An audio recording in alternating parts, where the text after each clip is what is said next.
Welcome to Story Route Zero. This is a podcast where friends gather to talk about the good, the bad, the ugly, and the strange worlds of video games. We often don't know where we're going, but that's half the fun.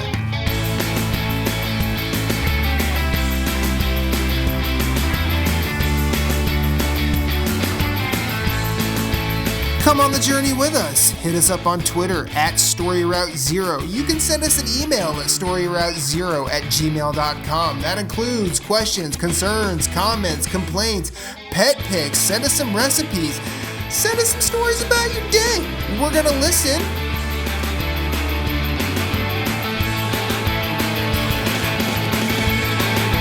Podcast, start your engines. We have liftoff. Let's have a journey. Well, Matt starts the show with music lyrics, but I'm going to start with a quote. I saw that, where you're on the island with the monkeys, and you basically make a gang of monkeys and run that table on the island. That is from our resident game critic, Moose Kluel, on the Survivalist. Best description ever. This is Story Route Zero. I'm Jason. I'm joined by Moose and Michaela. Matt is off this week. But in Matt's place, we have one half of the Horus Heresy reenactors. Keri Honea is joining us. I'm not a member of the Death Company of Blood Angels. No, you're the Horus Heresy reenactors. That's what I decided they are. They're the Horus Heresy reenactors. Just go with it. But I am one half of the Warhammer 40K Book Club. Yes. So there. Welcome to the show, Keri. Longtime friend of the old show, Nerds Gone Platinum, and we finally got you on this one. Yes. Yes, there's been a thing called life getting in my way. I think it's been getting in some of our ways. You know, we all got something going on. So it happens. Yeah. You're the guest. How have you been? The The Cliff Notes version. I mean, busy, frazzled a little bit. You know, just when I swore, I was like, I'm done with the gaming industry. I get sucked back in. Uh-oh. So What yeah, got so you doing now? well, I am the copy editor at 3 enthusiast gaming owned sites: Daily Esports, PC Invasion, and Silicon Era. Okay. So they all keep me very busy. And then somehow, because I can't keep my mouth shut, I would be like, okay, you guys are doing SEO completely wrong, because I own my own SEO business, and I started inserting myself in there. And now the head of content's like, why don't you bring that over to some other sites? I'm like, no.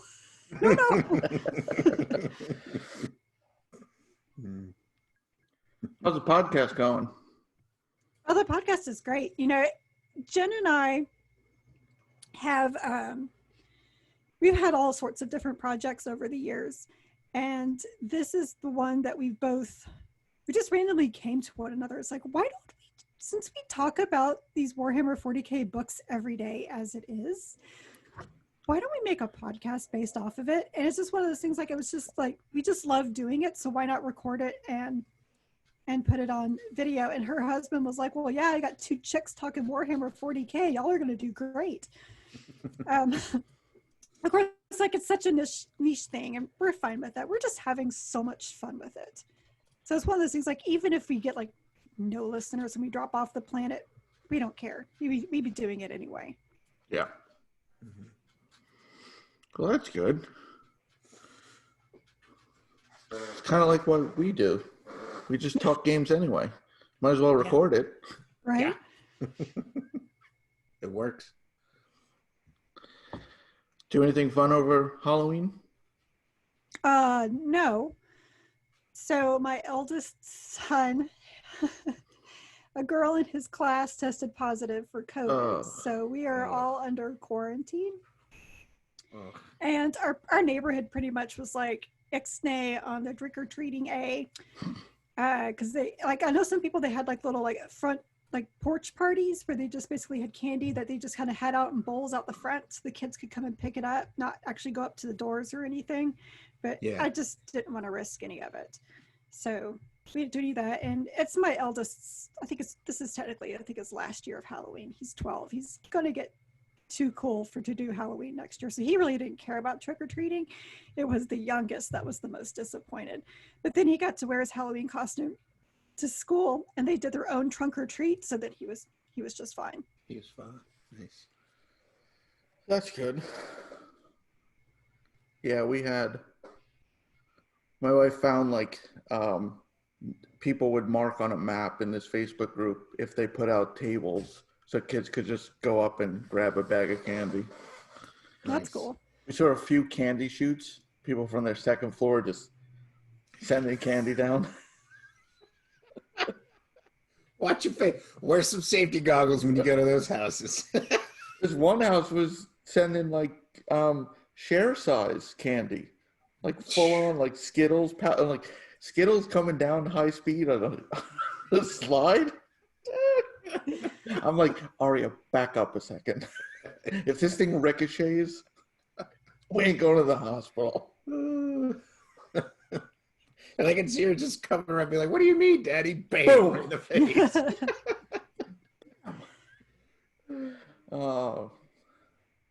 And the little one just walked around, but same here. It wasn't a big thing. Ixnay on the brick or reach or Yeah. Moose, Michaela, how was your weekend? Michaela, ladies first. Okay. What is a weekend? I watched some football, like I do all the time. The Clemson game was actually a nail biter for once, because as I mentioned before we got started, the number one potential draft pick for the country is Clemson's quarterback, and he tested positive. So no quarterback. It's okay. I watched my team on Saturday just get rolled over. Who's your team? Baylor, and I'm blaming Matt Rule for this 100% because he said last year, I am not leaving Baylor. I have re-signed. 2 weeks later, I'm going to the Carolina Panthers. Like, you son of a bitch. Trusted you.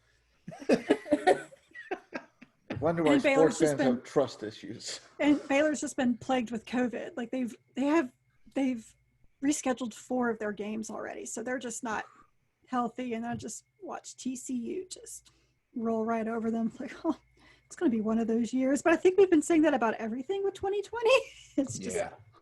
Yep. I mean, Clemson's actually been pretty healthy. I mean, there's been some injuries, but they haven't really had a COVID problem with their athletes testing positive for football, at least. And so it was very random and bizarre that Trevor tested positive.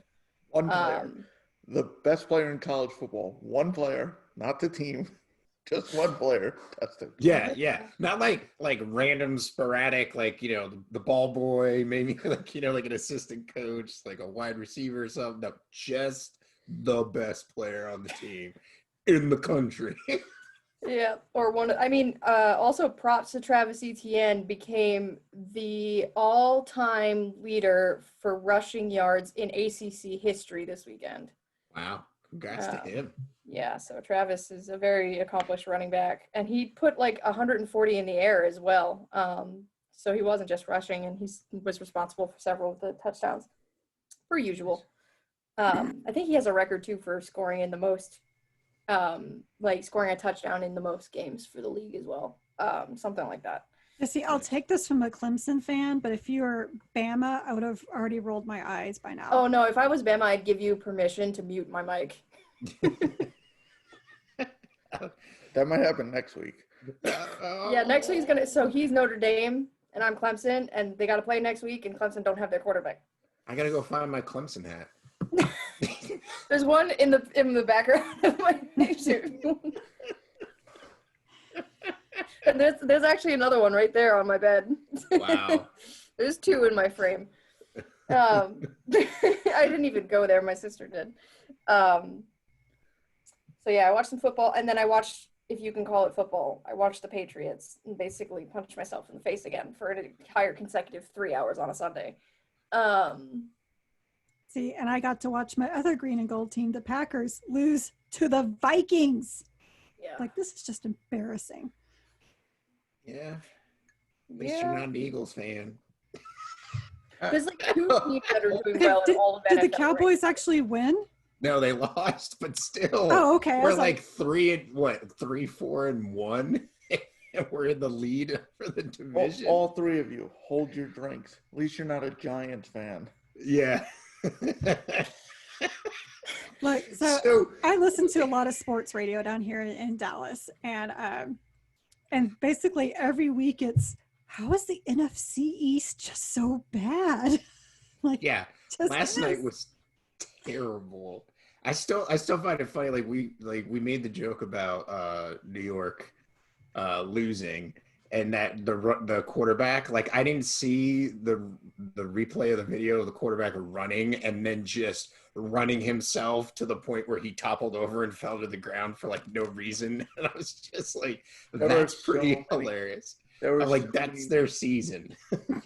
There was one meme. It was Bradley Cooper as Chris Kyle lining up, and as he gets down the field and trips, the shot fires. Yeah, it's been bad. And now we're playing Tom Brady. So at least there's hope tonight. Yeah, I actually don't even know which side of that I'd be rooting for. I would like you to take him down a peg. Go ahead.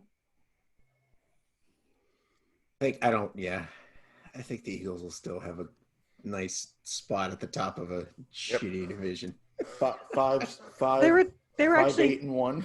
Even like what Troy Aikman said. He was like, it's gonna be crazy that most likely the winner of the NFC East is going to be 4-12. Yeah. I mean, it could happen. It's crazy. I think we were talking about that, 2 weeks ago, and I think the worst record to get in the playoffs was like 7-9. Yeah. Something like that. NFC East. Oh, the NFC East is going to break that record. Yes. Smash it. Yes. I don't think so. I got faith in my Eagles. The team on top has a tie. There's a team in the division that doesn't even have a name. They're just a football team. That's true. The football team. Washington football team. That's one thing nothing. I texted my dad when Washington beat the Cowboys. I'm like, you guys lost to a team that doesn't have a name. Well, sounds like an intramural team. Right. Washington football. They're the replacement. That's a great point. Oh. So when does the team cross the picket line? What do you mean? Well, when do they have the real team? No, that's the real team name. But you would think that they'd be able to come up with something before the season started. I mean, it's just ridiculous. Have you seen the meme about how bad they are, that they shouldn't be the WFT, they should be WTF? Oh, that's a good one. That's a good one. I like that. I don't think any year before now has been the NFL has been as big a source of humor as it is right now. That's not since these guys, I don't remember exactly who they were, but they made the quarterbacks Facebook. That was the best year of football. Go there every week and read the quarterback. Facebook for quarterbacks. It was just genius. Early days of social media. Also, that actually just reminded me, Clemson, they did the players did a COVID safe music video, and they reenacted Thriller for Halloween. Very random and weird. It's kind of random and weird, but that's cool. Yeah. Random and weird. The Pac-12 just started playing. Yeah. So did the Big Ten. Big Ten, yeah. It's like, Yeah. what? And you got last week. Yeah, so Baylor, or you were saying that Baylor, has postponed some games. They're saying if you have to postpone a game, you forfeit it with the Big Ten, so it's because they started so late. Well, that I understand because they started so late. Yeah, so it's if you have some issues and might have to cancel your game, done, you forfeit. So yeah. So Pac-12 starts. USC is already ranked 20th. What?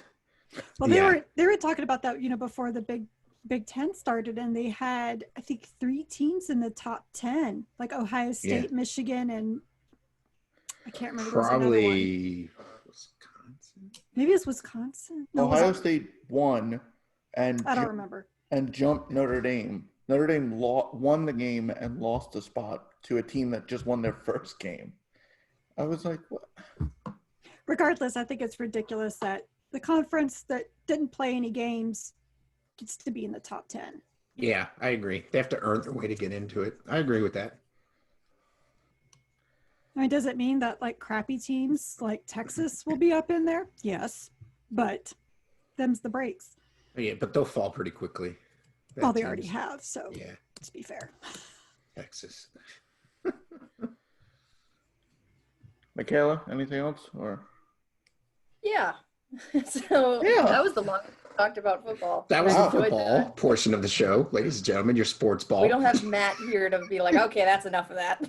Yeah. Yeah, so I ran some errands this weekend, including to pick up my pre-order for the PS5 3D wireless headset. I thought you were gonna say, my no, PS5. yeah. Or No. I was like, wait a second. Yeah, so the accessories released on Friday. So like Oh, okay. controllers or the wireless headset or whatever, those released. So I was able to pick up the headset, although I couldn't go on Friday because, it's October 30th. Why not? We had our first snowfall of the year. Wow. Like That's crazy. actual snow, not even just like a dusting that doesn't stick. We had 3 inches of snow on Friday. yeah, Jeff had texted us in the morning, and every response was "fuck you." Yeah. It's like, No. what is this? Get We're away. like, get it away from here. I don't want to know what it is. Get out of here. Yep. I honestly didn't believe, like, we've had snow on or right around Halloween before, but it's like twice a decade that happens, and it was this year. So we had snow, and then I went to go get the headset. I haven't tested it out yet. I'm kind of just waiting another 10 days because like you're not going to get the full effect of what that 3D audio design is supposed to be without the PS5 and the games that support it. So like Demon's Souls, Miles Morales, stuff like that is going to sound really cool. It's really comfortable, and I have a very small head, so I have trouble with headsets slipping right off the back of my very small, very round head. Mhm. And it's not one of those ones where it like adjusts up and down. It's got that like band across the top that just like molds to your head, and it actually works pretty well. So comfortable design, hoping that the audio output matches it. And I will be not doing like a serious hardware review. I don't even know if I'll put it in article form for Obelisk, or I'll just cover it on Twitter. But one thing that I have had requested, and I am very conscious of in the industry, is to talk about accessibility. So like, how does the headset work if you are hearing impaired or anything like that? So we'll be talking about that on social media, in 2 weeks, basically. So then I'm assuming you scored a PS5 pre-order. I scored, yes. I got 2 actually, and sold 1 to Jeff. I did not get one. She's a wheeler and dealer. I was aggressive. The one that's coming to me, I got into that like pre-registered Sony invite program thing that they did. Okay, I did that, and I never got my invitation. Yeah. Jason and I, that's how we got in. So we got lucky. Although I got in faster than he did. He had to wait, like 30 minutes in that queue? Something like that? Yeah, you got it. It said enter the as it went queue, live. and she's like, "I'm in. I ordered." I'm like, "What? It's 2 minutes." The way they handled it was just ridiculous. Same with Xbox. It wasn't just Sony. And We're bad. The big problem with the PS5 was because somebody got a hold of the actual code to have the PS5 in your cart in Amazon, and they put it out on Reddit. So Amazon was sold out before they officially even went live. I actually did get an Xbox. I went through Microsoft, and apparently that's where nobody went, and I easily got one. Yeah. After trying at Target and watching it disappear out of my cart, I'm like, the I hell? think Target had to be one of the worst. And same for both consoles. Oh, yeah, because it took forever to load. It said added to cart. You'd go to cart, cart's empty. No, Yeah. you just told me it was in there. Keri, did you get the Xbox, or did you go with the lower end one? Which version did you go I got with? the Series X. Like, I Okay, so you got really it. Okay. waffled on it, but I was like, I'm just thinking that they'll probably be the better one. Now the kids got the smaller one for Christmas. Longevity. It'll live longer, They don't know probably. the difference. Yeah, and they won't They got know. an Xbox for Christmas. That's all. Yeah. Well, Yeah. that, and I just like, you guys are going to get the small one mainly because it's super cute. I just want to see it. Yeah, I like the design of that. I would totally pick that up as a secondary console if they put out some like compelling exclusives or something. Heck, even to like have it for Game Pass to try games and then be like, oh, I like this game, buy it on PS5 so I can get the trophies.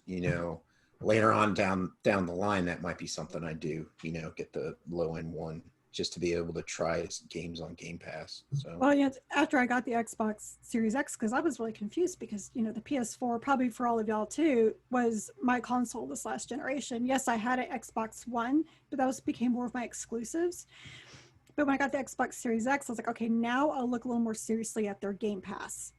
And, with looking at, bundling it in with gold that I already have, and now they got EA Play. Then now we also got Bethesda and Obsidian in there. I'm like, at this point, it's almost stupid for me not to. Mm-hmm. Game Pass, even if you play 2 like big games for the year, Right? It's paid itself. Yeah. Especially the ones like there's a bunch usually when they get on there, they stay on there for a while. Mm-hmm. Eventually they leave, but it seems to be at least you have a significant amount of time to play it, and then like if it's a game you like, you just put it on your sale watch list or something like that,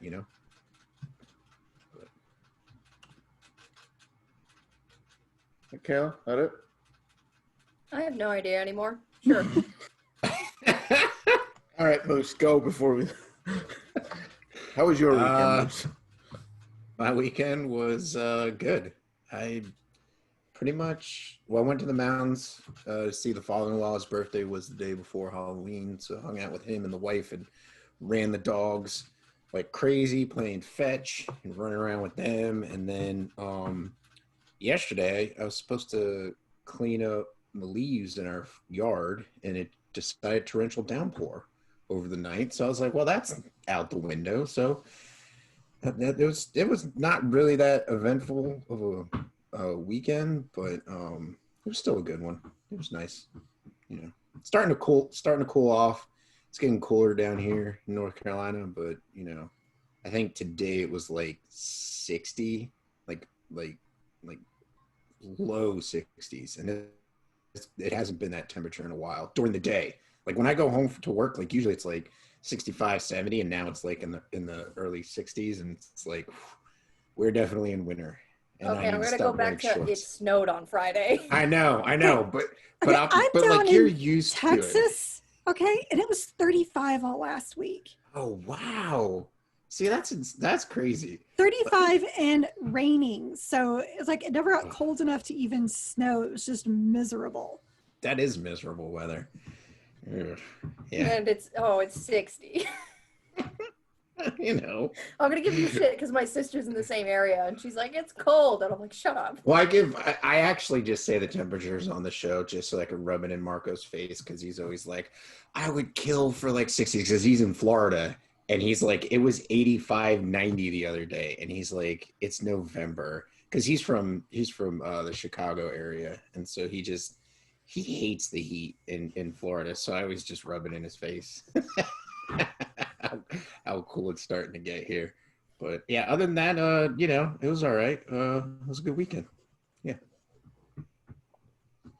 Yeah, we had Halloween. We had an open house, which you don't realize how much stuff you own till you have to put it away, but in a manner that people need to open like closets and doors, and you don't want shit to fall out. So it's like we put everything away. And then we unpacked last night. And then this morning, the realtor texts us, hey, someone wants to see the house tomorrow.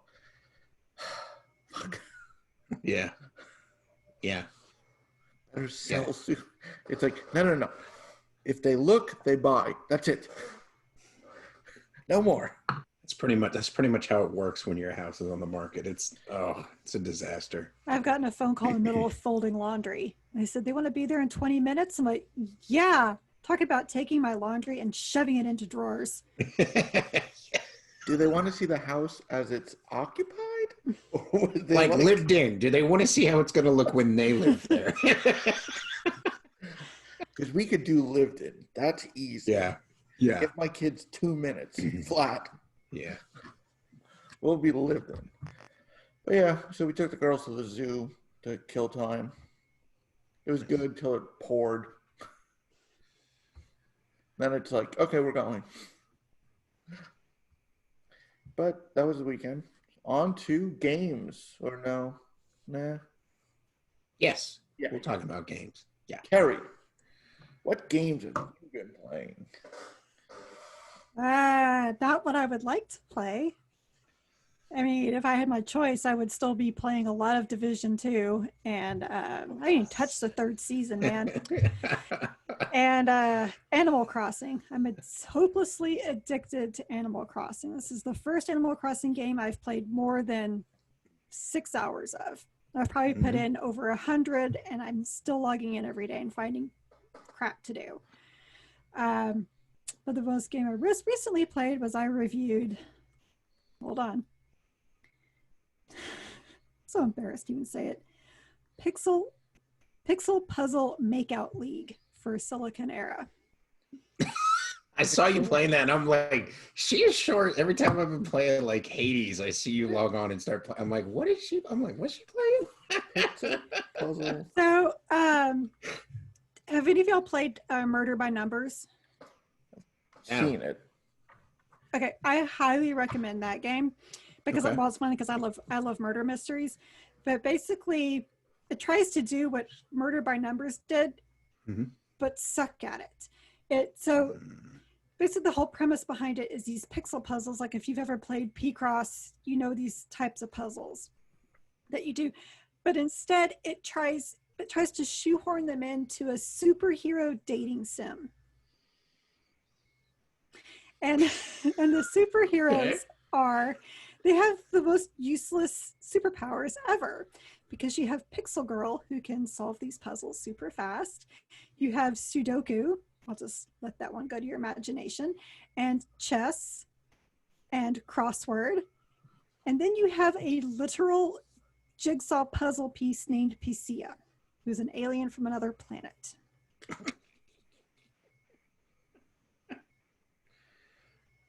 Yes. Alrighty then. For those interested, Pixel Puzzle Makeout League is available. It is available. I think like last Friday when it came out, but yeah. Whole time I'm playing this, I would take screenshots and send it to my EIC, and it's like, this art is bad and you should feel bad for making me play this. That's the way to do it. It didn't come across the new releases for me, unfortunately. I am so not surprised. So, I mean, I've played some games that have like a story shoehorned into gameplay. You know, they're usually not very good. This one's just, I don't even know what you were trying to do with it. But one thing I will say about it is at the very end, it did take a twist that most dating sims do not have, and that was interesting. But none of it held any water. So I was like, yeah, this is, you guys, I think what happened was they wanted this certain ending. They're like, we want this ending. We want P-Cross puzzles. How can we get there? And this is what they came up with. I mean, bonus points for the title. I mean, It's pretty cool. There is no making out, though.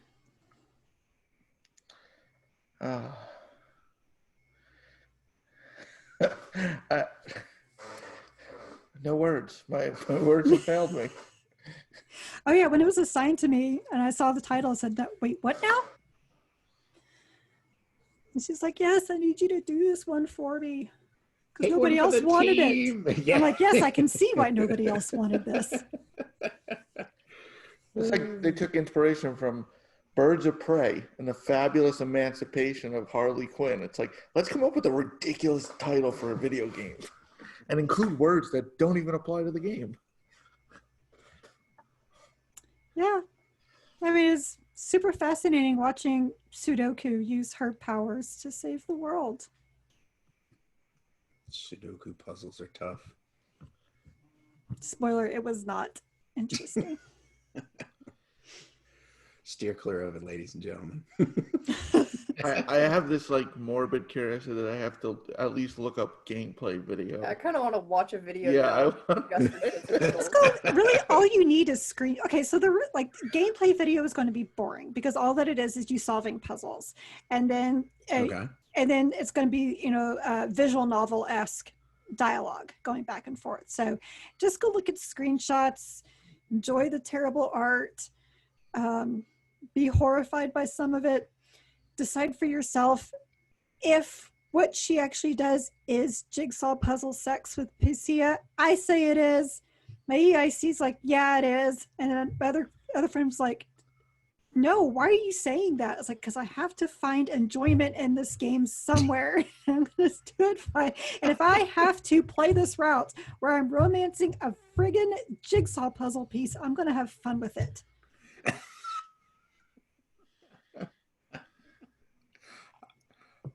Yeah. yeah. It's just like, yeah, it looks like, yeah, the art is bad. Yeah, the art is bad. Like, wow.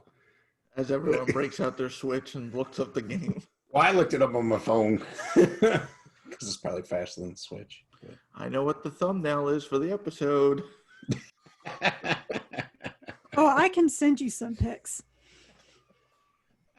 I will send you the puzzle piece sex. I mean, it started strong. I mean, Division 2, and then Moose would have went off on a tangent for 3 hours. But I shut up. Notice how I shut up. And then Animal Crossing, I would have let that go. I picked, and I was like, huh, all right. We really... Yeah. So, yeah, that was my taking it for the team for 2020 for Silicon Era.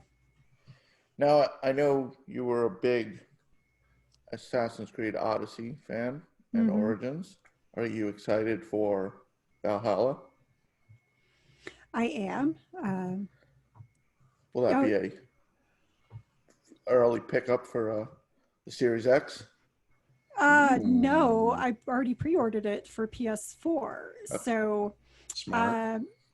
So whenever I do get a PS5, I can, easily upgrade because yes, I'm excited about the Game Pass offerings and everything for the Xbox, but unless something major happens, so 2 generations ago, let's go back even further, PS2 era, the PS2 was my console. And then the next generation, I really wanted it to be the PS3, but it ended up being the Xbox 360. And I was like, well, I'm just going to stick with Xbox because nothing's going to change my mind.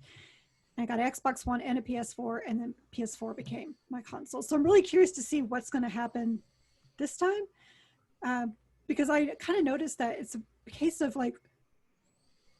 which company gets too big of a head Yeah. this generation. Because right now Microsoft is like, we've been on the bottom. We're giving you Game Pass. We're doing this for you. They even have a pretty awesome payment plan option for the Xbox, which is really, really cool. So they're doing whatever they can. And I have it's really funny. I have a lot of PC gaming friends who are like, oh, I haven't even touched my PS4 because I could play all the Xbox games on my PC. So I'm an Xbox player. I'm like, well, you're really not. You're using the PC, and that's fine. But so far, my console of preference right now is going to be the PS5 just because I've liked the PS4 so much.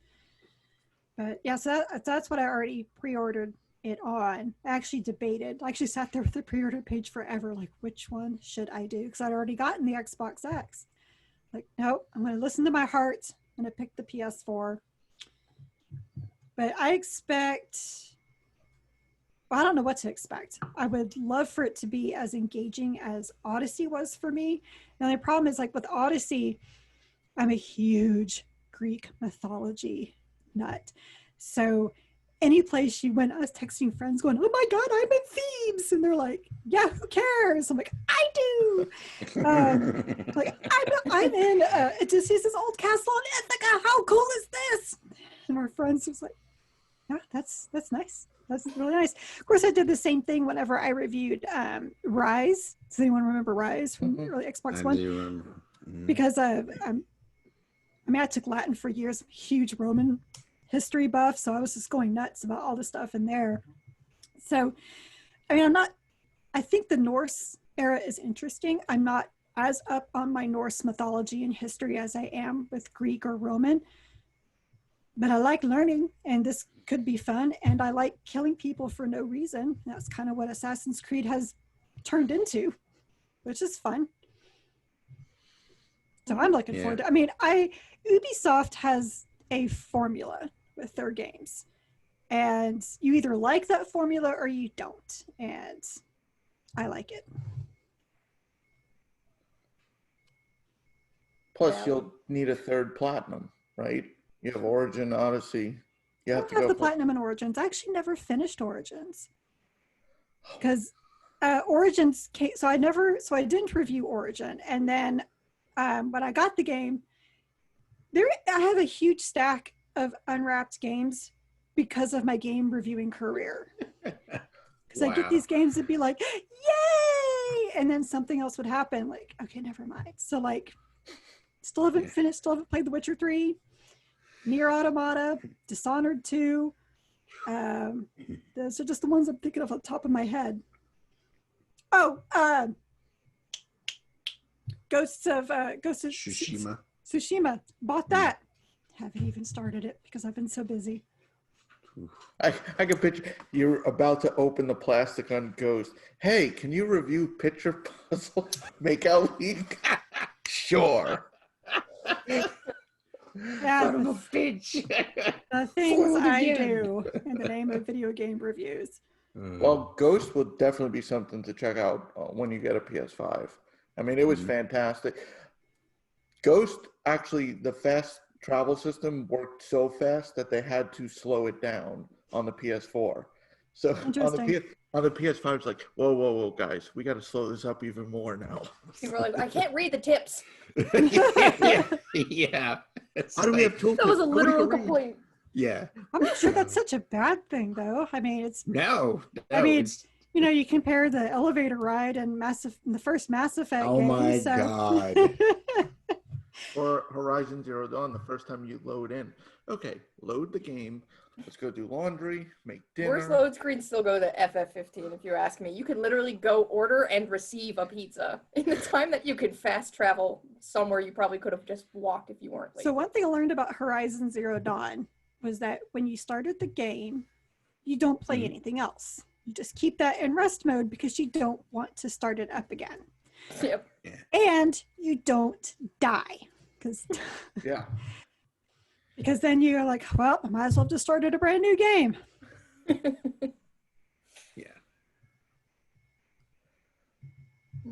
think when I reviewed Just Cause 4, it was like that too. The loading times were so bad. And I was like, well, I've never been more motivated to not die in my life. 3 was actually worse than 4. When Just Cause 3 first came out, we're talking solid minutes between, like, and Just Cause has all those challenges. So, like, you'd miss the gold medal by a half a second. Well, I need to restart this. 4 minutes later. Okay, you ready to start? It's like, what was I doing? But, well, that's good. Glad you at least got one next-gen console coming your way. Yeah, that's cool. They're saying there's going to be very limited stocks on Black Friday in physical retail brick and mortar type situations. It's going to be scary though. I'm not going to. People are going to be cutthroat. No, I'm not going to. No, I'll wait. You know, we had the same issue with, what was it, the NES Classic, and I waited. And even though they're like, we're not making anymore, well, I happened to catch the next wave. and this is what I'm going to do with the PS5. The difference is between the PS5 and the NES Classic is that Sony's like, we want to make people happy, whereas Nintendo's like, we like to drum up hype. Yeah. Yeah. And create our own shortages because it's fun. Working well for us since 1985. I mean, if you're not going to play anything at launch on PS5, is it the end of the world if you don't get it? No, and I can't really think of any PS5 exclusive that's coming out immediately that I want. I mean, yeah, so we got, was it Cyberpunk 2077 and Assassin's Creed and, any of these other games that will upgrade. Yeah. But Spider-Man's coming to both. Right. Yeah. And So but it's that's really not Demon Souls. But that's not enough for me to be like, I'm so mad I didn't get a PS5. So What, it's not Bugsnax? You're not dying for Bugsnax? I'm not dying for Bugsnax. It's free, though. It's free. I mean, want to play it for free. it looks cute and all, but Yeah. Yeah. my time is getting so limited. Been reviewing games again because I'm stupid, and my podcast says I'm always reading something. I will say, Moose, so I didn't start Division 2 until the pandemic because I was like, well, I'm shut in. Might as well play this. Might as well play a game about the pandemic or a pandemic. And oh my God. Uh-huh. There was so many times the game said things that I have thought in my head. I was like, no, it's not okay. Oh, yeah. How did you know this 2 years prior? Yeah. Did you enjoy it? So obviously you did you do season 1 and 2? Okay, I missed out season 1 because by the time I Okay. finished the game, season 1 was already over. And so it kind of Okay. makes me mad because now I have this collectible for it that's just going to stay empty. Yeah. Yeah. It's just going to hack me off. But I mean, because I have like my gripes, just some of the repetitiveness with the seasons. Like, okay, I'm really tired of playing the same mission over and over again. Mm-hmm. But Yeah. at the same time, gets- though, sometimes you just want to go kill some people for no reason, and Division fulfills that for me. Yes. Have you, It does. have you done the summit? No, I haven't even touched anything in season 3, but I don't know if I'll do the summit because I think that you'll really need a clan for or a really big. Nope. No. You can just matchmake with people and just go have fun. Yeah, Yeah. but that means playing with other people. You could add me and play with me. I play. I was just playing before the podcast. We haven't gone a week without Moose mentioning the Division. I just listened to the old episode from last week. I didn't play Division this past week. Okay, 3 hours yesterday. later. I played yesterday, but I didn't play for the rest of the week. Right. Look, it's not his fault. It's a great game, okay? Right. It's got good hooks. It's got That's good why I hooks. told people it's my destiny because I never got into Destiny. I can agree with that statement because like I tried getting into Destiny, didn't work. I tried getting Destiny 2, didn't work, and I'd rather do Division 2 than Destiny 2. Well, I was laughing at, so I got to preview the alpha for Destiny. And, and I knew it was by Bungie, the same guys who did Halo. And as I'm watching the enemies move the exact same way the elites do in Halo, I was like, okay, we couldn't be creative at all. So we got tired of making this game about killing aliens. We made another game about killing aliens. Yeah. Totally different. Yeah. Yeah, no. And I have friends who are super hooked. Like, oh my gosh, like the editor-in-chief at PlayStation Lifestyle, I think he has 600 hours or something like that into Destiny. Destiny 2, not just Destiny, but Destiny 2. So, Wow. yeah. That's crazy. Yeah, Jeff was up there. I think it was around 400 hours for Destiny 2. Yeah, he did play that a lot. He did. You get, the thing is, you do get lost in it. Like as Right. you're playing, like there's so much, you travel planet to planet, like just killing stuff, and then before you know it, it's like 4 a.m. and you're like, fuck. Yeah. Yeah, that's kind of what Division 2 has been. Yeah. If I can't play it at night anymore because I'm like, okay, I'm really done with this. But then you hear, it's like, wait, I don't think I have that collectible. And then the next thing you know, you get in the middle of this firefight and you get killed and you're like, oh, I don't think so. And you're going to go back and go get revenge on him. Yeah, it's just, Then on your way back, ooh, piece of candy. Pretty Right. kind of, yeah. I mean, so I have 200 hours into that game, which is insane considering I didn't start it until March. Yeah. That was pretty crazy. I Anything regret else? nothing. Nothing. I like being able to play games on my own time. It's nice. Yeah. It's a good hobby. I need to stop reviewing shit. That might be a good hobby too. Just say no. I tell Jason to stop all the time. Yeah, but he doesn't listen. Anything else? Nah, nothing worth mentioning. Michaela, you missed Me. last week, so I did.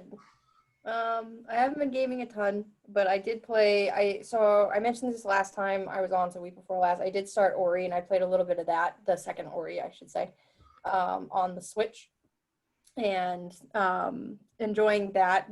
I think I mentioned already. It's a bit more into the Metroidvania side of things than the first Ori was because it is more combat focused, with the ability to pick up different weapons and equip abilities with different attacks. So there is more of an action to the action platformer formula in the second Ori game, which I am enjoying so far. And of course, it's pretty. No other reason to play. And other than beautiful music. it's pretty. Everything's about it pretty. I love the music in those games. It's like, yes, it'll punch you in the heart, right in the feelings, because it's like, look at these sad animals. Now we're going to make them sadder. Aw. You have to beat the game to unmake them sad. So, Oh, okay. Yeah, I never finished the first one, but I played the opener and I was like, I'm already like, this is not nice. I don't want to cry at the start. And then I never finished it. And my first time seeing it completed was during Games Done Quick. Someone did a speed run of it. And of course, they're all making jokes and laughing at the end. I was like, this is not funny. It's not funny at all. He came back. Yep. Yeah, the ending is and then they start out they take a character related to the first game's villain and put it into the second game in a really interesting way, that I will not spoil, but I've talked about. I have a gripe with the ending that has nothing to do with the story in the first game. I beat there's 4 chapters in Ori, the original, and they're all escape sequences to finish the chapters, and they're really tough. Like Celeste gave me arthritis. Ori, the escape sequences came close to doing it as well.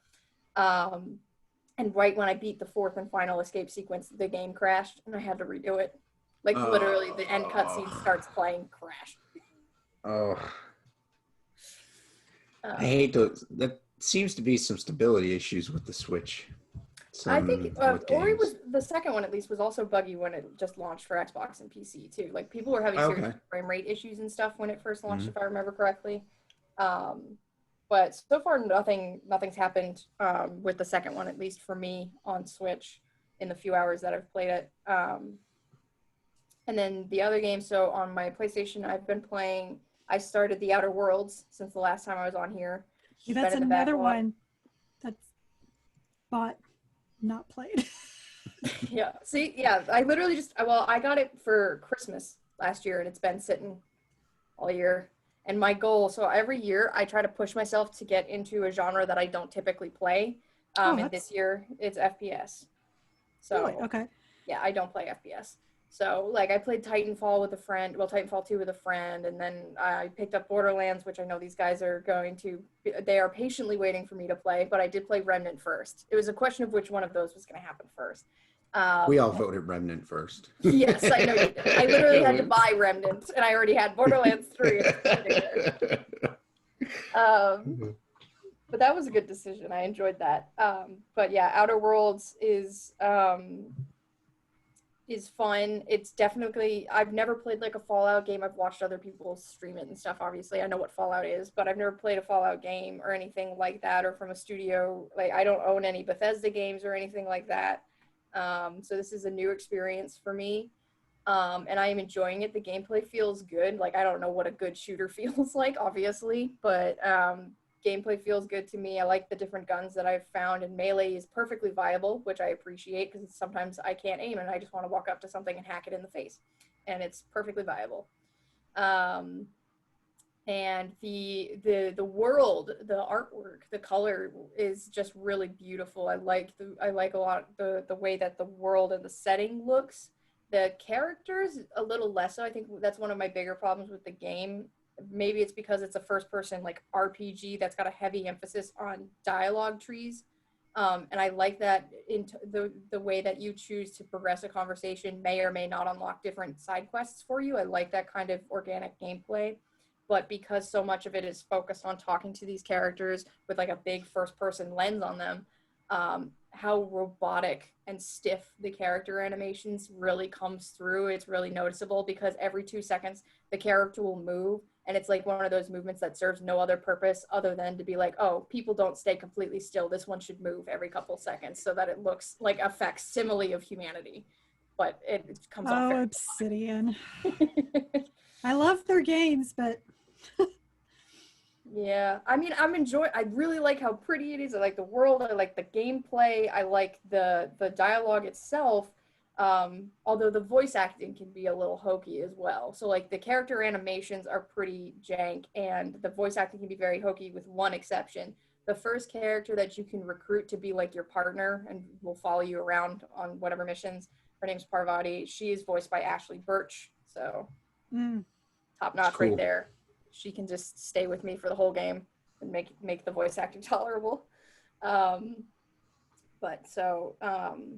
to think. I'm not super far. I'm only a few hours into it, and I'm at a point where I have to make my first like major-ish decision on which. So like basically, the whole idea of this world is that it's kind of like the corporations are going to take over. They're very bad. You don't trust them. They'll own your soul. And then like you literally have to pay for your own grave plot.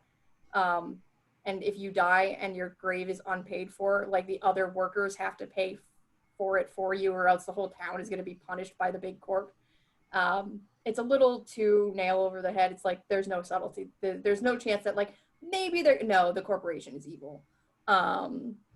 That was like the one complaint I heard about the story was like a little too nail on the head. Yeah. But so I would have liked to see some more nuance and subtlety with that, where there is that moral gray area of like, maybe no. So I have to make my first major decision in a quest line where it's like, do I side with this town that's, and the representative from the corporation, or do I side with this like outcast group that left the town and is mooching off their power supply? And basically your decision is shut off the power supply to the town or shut off the power supply to this like cell. And it's like, I don't feel for the corporation. And so long as I can still get what I need out of this mission, I don't mind screwing them over. So that's probably where that's going to go. Look at you rolling true neutral. So I have trouble with RPG games like that where I'm always afraid to do anything like too extreme. I always do like the moderate response to everything.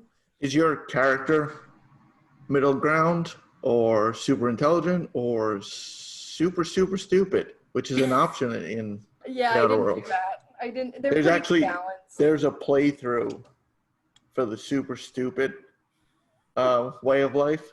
The game's cutting at less than half. It's probably maybe a quarter of the length of the time if you pick this route, because you just make like, it was like, turn that switch on. What's the switch?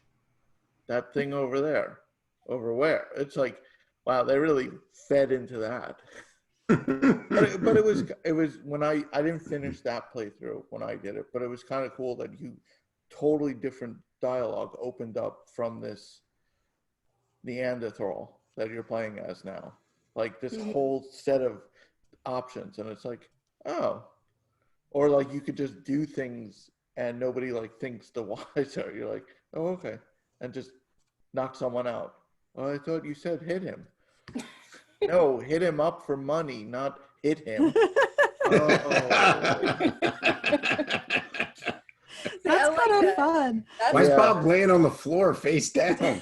He said hit him. Because there's actually a point in the game where you have to decide something, and it's a trophy, but you only can have it if you've gotten to this point as the low intelligent. Like it says, like without spoiling, it's like you do this, and then it's literally credits roll, and you're like, wait a minute. Did the game actually just end there? But yeah, I definitely think they've got a lot of clever ideas, and you can see that in the way that like I said, I think the dialogue itself is the most in-depth mechanic of the game. As far as like, again, I can't really judge the I never know if shooting mechanics are good unless somebody else complains and this game sucks or whatever. And I'm like, sure, okay, I have no idea. I'll stay over here with my turn-based RPGs. As a fan of shooters, the thing is it's slower. You're not gonna have a firefight like in Division or Destiny where you're just like it's gonna be over relatively quick. Or if you're sniping someone, they're gonna be sniping you. So it's one of those who pokes their head out first and just takes pot shots. But it's not so it does feel good. They did do a good job on that. I mean, I wouldn't classify it as I wouldn't put it with shoot like Remnant. It's a different feeling because it's a different style, I think. Mm-hmm. Yeah. I mean, as somebody who doesn't really play a lot of FPS games, like before this year, I hadn't played one since I did an Overwatch free weekend in 2017 was the last time I touched an FPS game. So the fact that it is even accessible to a noob like me probably speaks well to the mechanics behind the game. But yeah, I just wish the story was a bit more nuanced and the characters themselves were a little less robotic. But otherwise, I'm enjoying it so far in terms of the gameplay and just exploring the world. The load times are not the best unless they fix them. I haven't really fast traveled much yet, and I don't think I've died yet, so I haven't really dealt with it. There's a lot of, I took the wrong companion. Oh, there was times to go in and out of the town. I didn't like that. It feels like it's open world, but then you get to a major city or a town or something, and you have to go through a load screen to walk into the town. It's like a Fallout. It feels like a gen back. It's like Fallout 4. It's all open, but enter this building, load screen. Exit the building, load screen. I'm like, okay, this I would have expected 5 years ago, but right now, but yeah. So really, just those two. That's it. That's all I've been playing. Moose? Lots of Hades. Playing that. Forger. More of that. And then I'm back into Zelda for a little bit. I have 2 playthroughs. I have my main playthrough and then my Japan account. I have a playthrough because Nintendo hates its customers and only gives you 1 save for an account per the game. And I'm like, what are you doing? Just give me multiple save slots. It's like no big thing, you know? I don't even know if they've even been asked why they did that and what their reasoning is for it. But the reasoning is because it's because Nintendo. Nobody asks Nintendo the questions because they know they're not going to get an answer. They've learned. Right, exactly. Reasons. Nintendo, that's the answer. So been playing that. Division 2 Season 3 dropped last Tuesday, so polished off the manhunt for that. I think the new league starts tomorrow, so that should be fun. And have 2 weeks to do that before the next manhunt, and then that's the final manhunt before. Well, I should say the bounty before you do the final manhunt for the season. Tweaking my build, having fun with that. Like, you know, Keri said, shooting people in the face. Sometimes it's just nice to kill people, and I think I'll die on the hill of saying the Pestilence is the best gun in the game because you just shoot people and just, watch them die. You just watch their life tick away. And when I play with Muffins, I say it all the time. I'm like, you're going to die before I reload because my reload's 5 seconds with the Pestilence. And I'm like, that guy is dead before I'm able to aim down sights and shoot at him some more. And I'm like, okay. There's a funny story with that. So Moose, I was in the party and Moose was playing with our friend Muffins, and his challenge was to do damage to someone who was burning or bleeding. And he's like, hey, when Moose turns into Chris Kyle, I don't even have a chance to shoot anyone. Moose walks in the room and 10 people die. Yeah, with the Pestilence. I'm like, all right, I won't run it. I'll run the Bullet King, okay? So that, they because we're playing on a difficulty where it's we're playing on challenging, and we play with directives, and it's just, it's challenging to a point, but it's not like bang your head against the wall where you're like, I just want to stop playing now. And so like I just shoot one target, and then hopefully if I'm shooting him for 6 seconds, it stacks the True Patriot, and then if he dies, he blows up in an explosion of death, which kills everything around him, and then the pestilence jumps to somebody else, and it's just a nice little dot spiraling effect. And I still don't out damage him because he has a damage build, but I think when he runs his True Patriot build, we're par for par on damage. But my survivability is way higher than his because we did the summit, and the summit's actually pretty cool because you can pick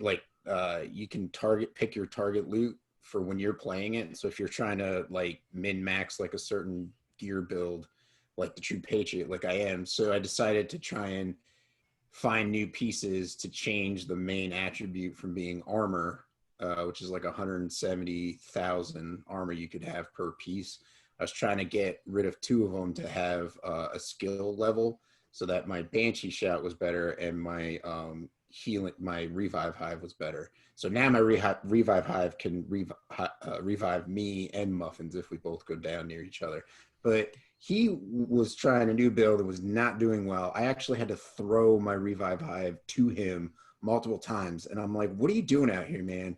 Like, this is not cool. Like, I need that to survive. I'm like, you need to stop going down so much, man. But the summit's pretty cool because like they changed it. Snobby here. well, he always gets on me for doing crappy damage, so I'm always like, yeah, but who survives? Who's here to pick? Who's here to survive all the bullets to pick your ass up so that you can kill things more, But so they changed the summit like last week or the week before. It used to be you had to reach every 10 levels or 11th. Like if you're doing 1 to 10, you had to get to get to the start of level 11 to have that be your finish point. Because if you only made it to level 7 and then quit, you'd have to go all the way back to level 1. Mm-hmm. Now they've stopped. Now it's like any level you can walk away. You can run 3-4 levels and walk away and then come back to and pick up where you left off, which is really nice.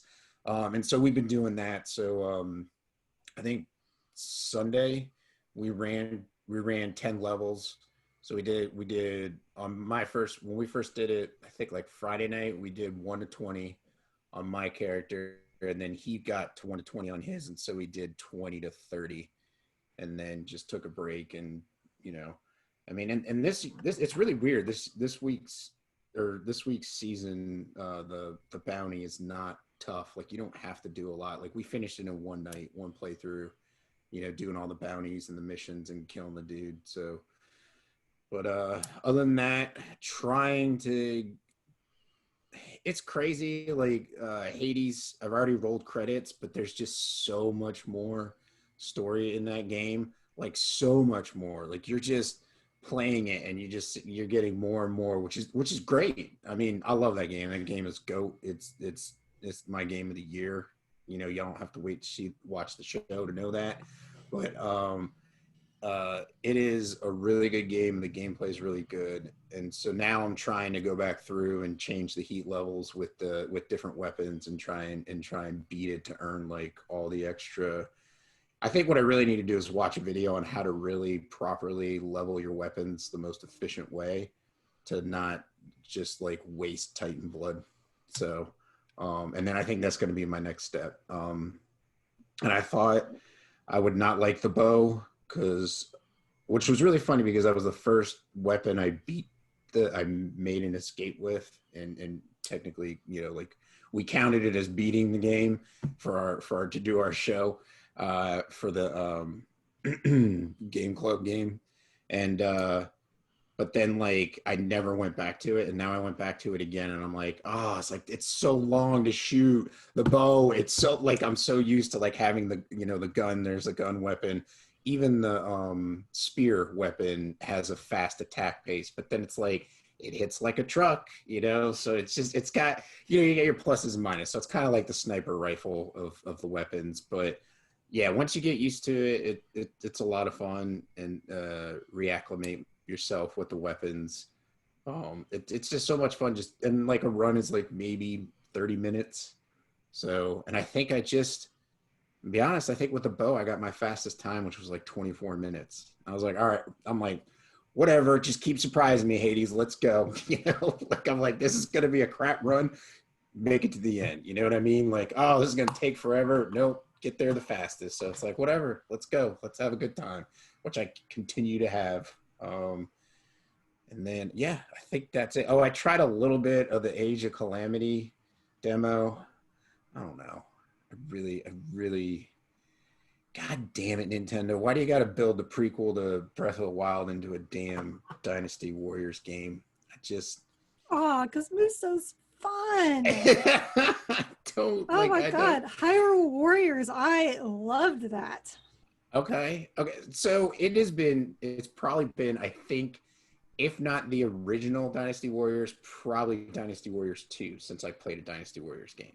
So that is where we're at with my feelings towards Dynasty Warriors. And I was like, okay, Nintendo's coming in to kind of make it a little bit more like Breath of the Wild as far as the world engagement and all that stuff. And then they're going to have that combat. So I want to give it more time. So I'm going to keep playing the demo. But I did forget to mention Scourgebringer, which dropped last Thursday, Jason, right? Mm-hmm. That game's awesome. I think it's a lot of fun. Like I played 2 minutes of the demo, closed the demo, deleted the demo, and immediately went to the store and bought the game. That's how much I'm enjoying it. They did what, Neuro Voider? Yeah, Mm-hmm. was their previous game, which is actually a really cool game. But this game, it's fast paced. It's got like some really cool mechanics to it. So yeah, it's definitely and another roguelike, but not. I don't feel like Hades is frustrating as a roguelike, and neither is Scourgebringer.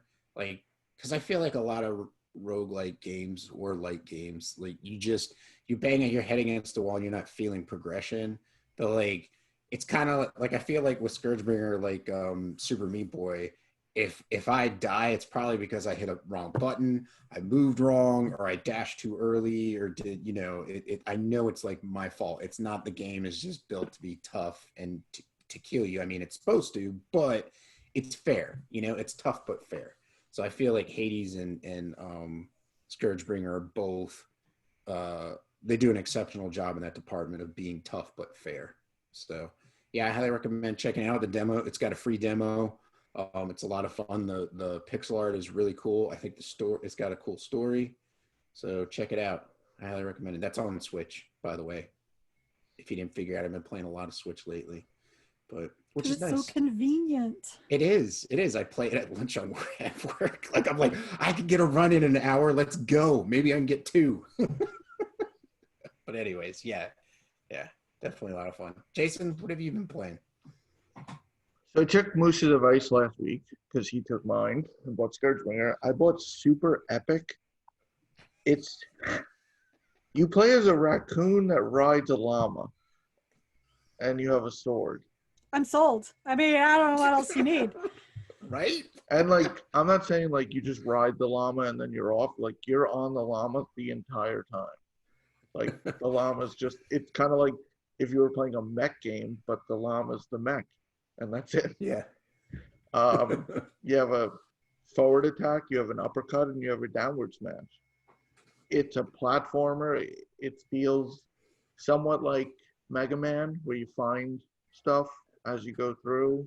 I haven't gotten to a boss yet. It's very maze-like. Like there's a lot to cover, and but like I discovered the double jump. So then I had so it's a little Metroidvania in that. You have to go backtrack to the spot where it's like, why can't I make this jump? Aha. I feel like though, if I give it like a couple more hours, I'll probably be done. I don't see this game lasting long, but it's fun. It was on sale. I got it right. It was 50% off, I think, right now. I think you're right. I'm working on my first re-review. I reviewed Cthulhu Saves Christmas last year on PC, and they've just announced the Switch version. So I contacted the developer, which is Zboyd Games.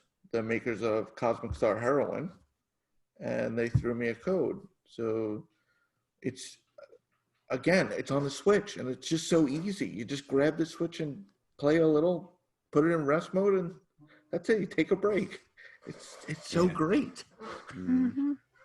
Yeah. It's a great turn-based RPG. Little Chrono Trigger, a little Michaela. It's the only thing I play. great dialogue. The dialogue's like I used to be that way, They're king. yeah. Turn-based is king. Just saying. and now I can't deal with it. It's too slow. The dialogue in that game is similar to the Deadpool movies. The characters know, like, they interact with the narrator and like actually yell at the narrator, or the narrator, like if you're just idling, the narrator is like, "Are you going to go at some point? We need to progress the story." You need to play Pyre. I'm still gonna bug you to play Pyre. All right, I That own reminded it. me because the narrator hates you. I'll give you played Remnant. I'll play Pyre. Okay, I'm not gonna win Fair. on Persona, so we'll go with. I mean, Pyre. it's a You super and- massive game. I mean, did you play Bastion? Yeah, Oh, we played them all. I Okay, played. so- Pyre. Well, I just skipped. I went back. I beat Bastion. I beat Hades. I just haven't done anything in the middle. Oh, you haven't played Transistor? I did not like Transistor. It's not for everybody. That one's not for everybody. Loved Bastion. Loved Hades. So I'll probably. I mean, look at the other- Bastion, I think it was this one area where I was going through. At first, I got like hit by some, needle spitter, and I died. Brought me back down, and then I got knocked off by something else. It's like, dear God, then I dropped back down again, and someone else knocked me off the other way. And the narrator said, "Sometimes you just don't have anything to say." That's the, pretty the funny. Morgan Freeman of video game narrators.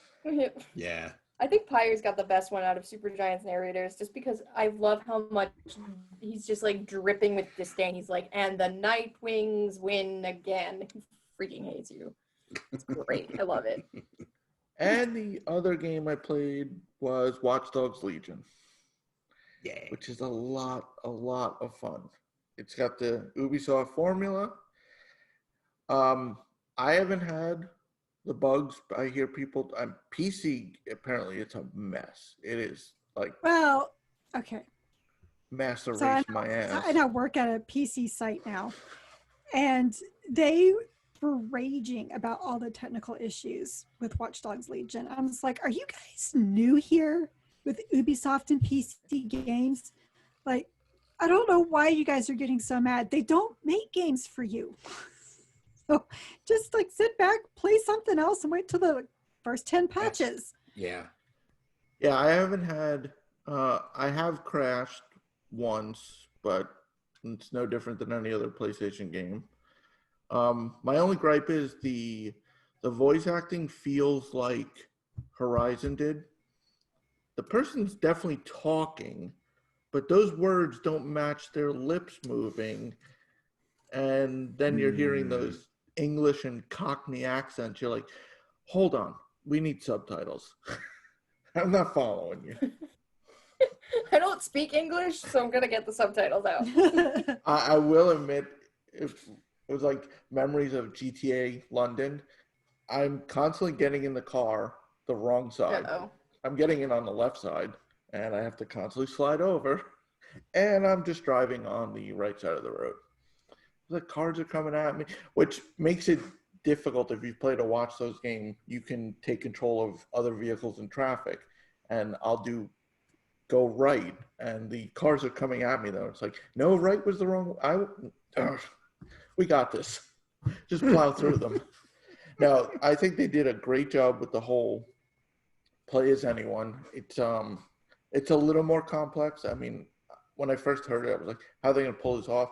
You recruit people, and it's not just tag someone and, oh, I'm going to play as them. Like, usually, like, they're indebted to the mob, and you clear their debt, and they're like, okay, I'll work with you.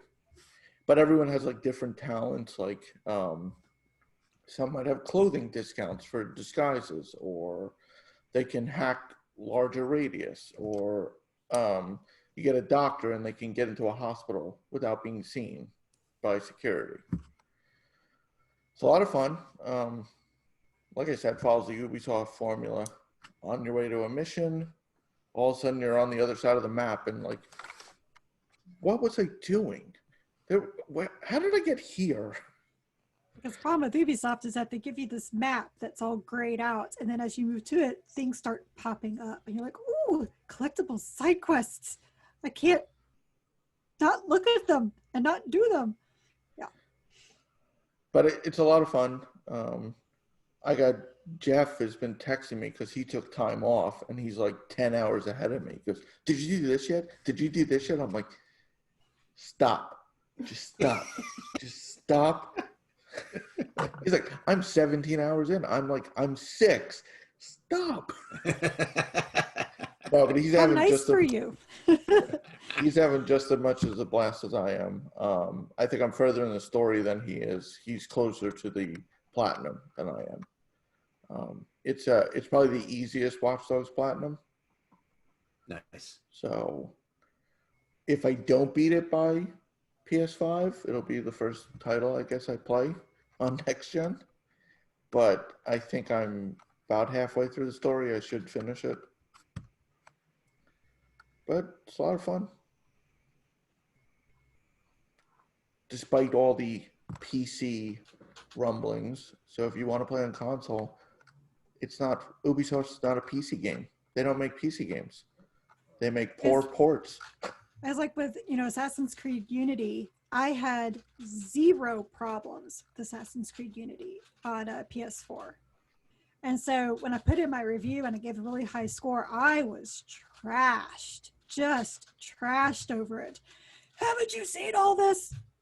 No, I never saw any of that. I never had a game crash. I never had any of these issues. And then, you find out that glaring issue that they kept putting up was one type of a graphics card was doing it, but that's all it took was the screenshot that got passed around. And it's like, Ubisoft doesn't make games for you guys. They're an afterthought. They make their games because usually you make games on the PC and then you move them over. Ubisoft don't do that way. They do the reverse. Yeah, I mean, this game looks great on current gen, and I'm on a launch PS4. Load times are actually really low, so I'm actually PS5. I don't know how much it'll even improve, but it'll be instant. Looks great, plays great. Little to no crash. I mean, one crash. Weird glitches, but it's an Ubisoft game, which you almost don't want them to fix it because you kind of like to see like a car sticking out of a building because you took the turn too quick. As someone who got like the creepy animal, like stretched out skinwalker looking things in AC Origins, sometimes you want them to fix it. Sometimes, yeah. I haven't seen that one. Oh, it was creepy. It was like alligators and antelopes stand up in like a T stance, but they're like stretched out and they almost look like demented stick figures. It was nasty. And then the Are you people sure with no that faces. was a bug and not a feature? I did have some bugs in both Origins and Odyssey, but I also pre-ordered Valhalla. I keep buying these games on launch even though I know they're going to be a little messy because I enjoy the gameplay. Yeah. But yeah, my biggest problem, I was talking about this right before you joined in our little pre-show chit chat. My biggest problem when I played Origins, and I did Platinum Origins, was when you had to fight the elephants, which is like the hardest combat thing in the base game. If there was like some tall grasses in the environment or something like that, and so you technically went into stealth, or you went into cover for a second, as soon as the elephant lost sight of you, its health would go all the way back up, but yours would not, and you'd still not have whatever arrows or whatever you spent in the fight. So I was getting really frustrated. No. Yeah. Although now that I think about it, Odyssey kind of had the same thing with the mythological creatures, because like the Nemeid lion was the hardest one out of all of them, in my opinion. And so I was trying to perch up and snipe him from above before I realized that doesn't count. It doesn't count if you get him from above. You actually have to face him head on. I'm like, well, what idiot in their right mind would face this lion head on? Yep. And I had gotten down to half health, but I needed to kind of tumble away to refill my health. And I went just outside of its zone had to start the whole fight over. So pissed. Yeah, that kept happening to me with like even just the first one, which was like the boar or something. I forget exactly. And it had all the little baby pigs. Yes. Oh my gosh. Okay. Fuck the baby pigs. All right. Pigs. Like I was just going to find. Next thing I knew was like, why am I flying in the air? Yeah, little baby pigs pushed you into like the grass just outside the edge of the arena. Starts over, and I was like, no, stop. I just want to romance this woman who keeps giving me these quests. Leave me alone. Odyssey has been really cursed for me, and it's not entirely Ubisoft's fault. The first one was, the second one wasn't. I liked the world of Odyssey better than the world of Origins. I like the mythology there. I like the improvements to the combat and gameplay they put in the game. But when I was about 80 hours into my first playthrough of Odyssey, I had this like horrible, I don't even know what, like my controller started shaking. I thought it was gonna like break my PS4. There was like polygons coming out of people's heads and attaching them to the ground. It was the freakiest shit I have ever seen. And the game was moving at like 2 frames a second. It was like jank. I couldn't do anything. None of the buttons worked. I literally had to do a hard shut off on my PS4 to make it stop. So I stopped playing at that point. And then I started it again this year and was enjoying it. And I had gone back, I like recouped like the first 20 hours of the game. I started over again because it had been a while. And then my external hard drive crashed and it fried. That one wasn't their fault. But yeah. No, I'd planned on doing multiple playthroughs of Odyssey. I was like, well, I started with the girl. I was like, I want to do Alexios next.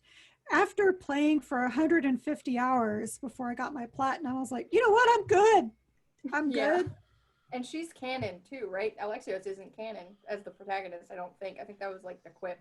Like I didn't know Cassandra was canon. I didn't know she's that. Technically canon, whereas now in Valhalla they've confirmed male, female, they're both canon. But I think for interesting. Odyssey, I think Cassandra was canon. Well, it makes sense actually with the way that the story flows. Yes. You got to do like Remnant, Michaela. You have to beat it in 2 sittings. There's not a chance for bug. Yeah, let me just beat an Assassin's Creed game in 2 sittings. Let's do it. Sure. Yeah. I was 80 hours into Odyssey. Challenge I was like, not accepted. even halfway through the story. Nope. Challenge accepted. I would die. I would actually keel over dead for the sake of video games. Suddenly you would understand how all of those South Koreans die in those cafes. Yeah. You'd be like, dude, take a break. I did WoW take is off not for the that PS5 important. launch, but I'm gonna like do it healthy, you know. Well, the big one that's killing Demon people Souls now is stream. as a PUBG Mobile in India. Wow. People can't put their phones down, and kid has died of a heart attack, and somebody else died of a stroke because they've just been sitting there doing nothing but playing the game and not stopping to eat or sleep. I'm like, well, you got other issues. Can't really blame that on the game at that point. Nope. Blame it on Apple for taking Fortnite away. There you go. Oh, whatever. Oh God. That's been like my biggest train wreck I've been following at Daily Esports. Uplifting. So, Nintendo had a direct randomly because that's how Nintendo rolls. They don't even announce this shit. No, they don't. 'Cause And Nintendo- just a direct just happens. Because reasons. So it was interesting, and like Nintendo reasons, Control is a free download. Wait for it. Like when I saw that, I'm texting Moose. I'm like, wait, why is this free? I look, you hit free download. You could play 10 minutes, and then you have to buy the pass. Could have started that, Nintendo, like your presentation. It's a demo. Yeah. Well, I don't know if it's a demo or it's just a timer and then. No, but that essentially makes it a demo. I mean, the demos back in the day used to be like just the first 10, 15 minutes of a game. Mm. So they're Nintendo's like getting 10 into hours. the streaming field. So this is the second game. The other one was, what was the other one? Control and Hitman 3 next year. Yeah, Hitman 3. That'll be a cloud game. Yeah. So Control's $40. I guess Hitman is. Speaking of Hitman 3, if you want to play the PSVR version, you need to own the PS4 copy. So if you buy the PS5 copy of Hitman 3, you cannot play VR on your PS4. You got that? Well, but that makes sense though, because you can't go from new to old. You can go from old to new. Right, but if you buy the PS4 version, you'll get the upgraded version on PS5, and you can play the VR portion on 4. Okay. But so I think if you buy the PS5 version, you can play it on PS4, the downgraded, but you can't use VR. Well, that still kind of makes sense to me. Going backwards is harder than going forwards. Right. Yeah, I mean, it's it's not the same thing as playing a PS4 game on a PS5. You're trying to play like basically a PS5 style game on an older version. I think Sony just went about the Sony way of explaining something. Yeah. It's clearer the second time they say it, not the first. Well, and then second or we third. spoke about Ubisoft. Apparently, there's a list of Ubisoft games that do not work on PS5, allegedly. No, they took that down. Oh, they did take it down? Yeah, they I think did. they They took did it say down. that was they're walking back that statement. Yeah. But also, it was some of the shittier Assassin's Creed games anyway. Yeah. People were like, oh, Origins Odyssey's not on this list? I don't care. Well, those are not the shittier ones, good No, sir. Yeah, No, I that meant weren't on the list. people saw that Origins and Odyssey were available. It was like Oh, I see. it was all the Chronicle games. Yeah, like Oh, the 2D side scroller. Okay, ones. nobody cares about those in the first place. Right, exactly. But the internet That's his- likes to yeah. have reasons to be mad, even if they don't care. Yeah, internet. It's because internet. Because. It's like Nintendo. Reasons. Because and reasons. Was anything else announced at that Nintendo Direct? The only thing I cared about is Bravely Default 2. Default 2. Got a Yeah. release date February 26th-ish, thereabouts, I want to say. I've never played Bravely, but I liked Octopath, so I'll give it a chance. I enjoyed Bravely, what I played. I did didn't not. finish. Never played it, so Well, when I got to the first time you have to start over and replay the whole thing, I was like, okay, let's see where this is going. But we have to do it. But then after that, they're like, you get to go do it like now a third time. I was like, oh no, I'm done. I am done. Screw you. This feels. Everyone's like, oh, you should have continued because they really made a really good twist. No, it's not worth replaying those levels over and over again for the same result but different twist. Oh, couldn't do it. But that's February, which is not occupied by Far Cry now, which was delayed. possibly into 2020. And Yeah, Rainbow Six Quarantine booted. Yeah.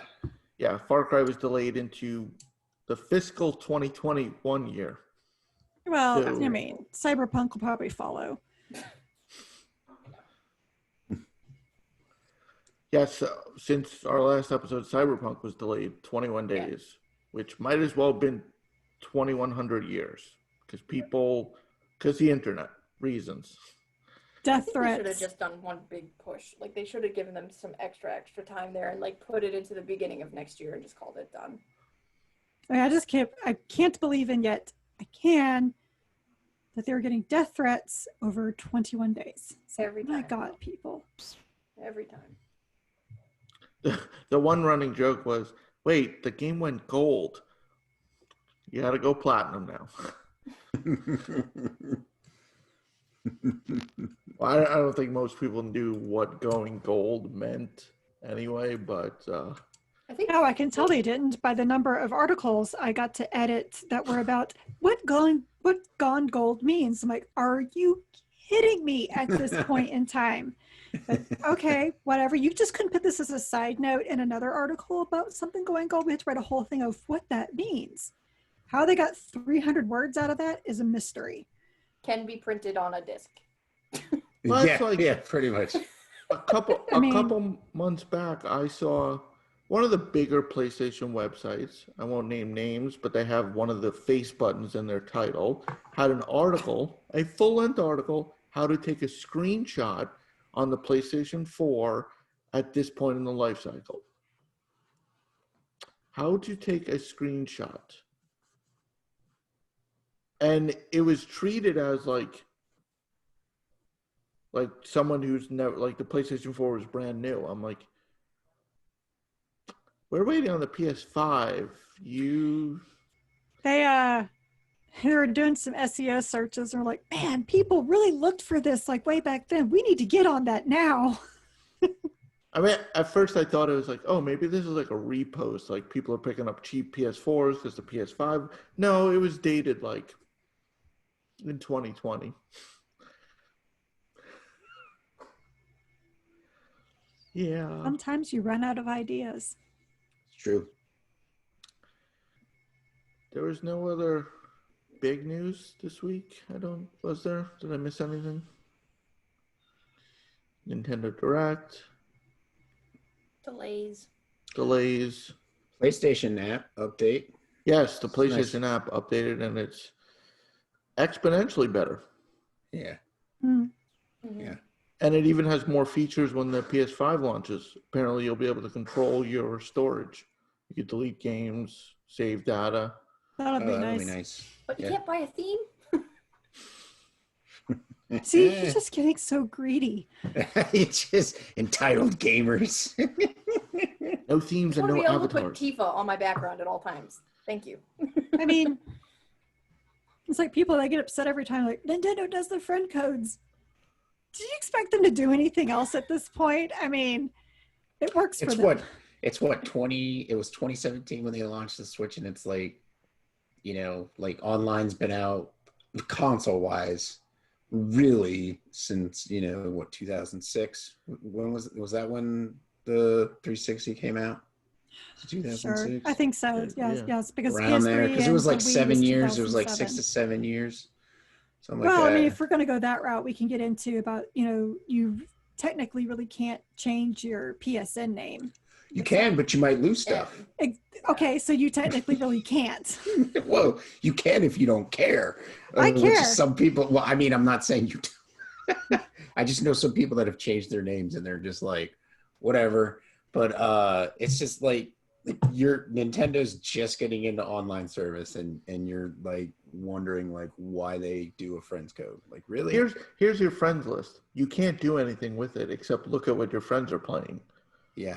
So you're basically, it's a glorified stalking like list. Like you're just like, well, who's playing what? Well, so one thing I will say about the friends code, and I think Nintendo did have this in mind, is that now that I have kids that are old enough with the Switch, it is very nice that they can only friend by the friends code, because Yeah. I can control it, and it's not like their Roblox and Fortnite accounts where they just, all Yeah. these strangers in there. So it's one thing I will say for the friend code.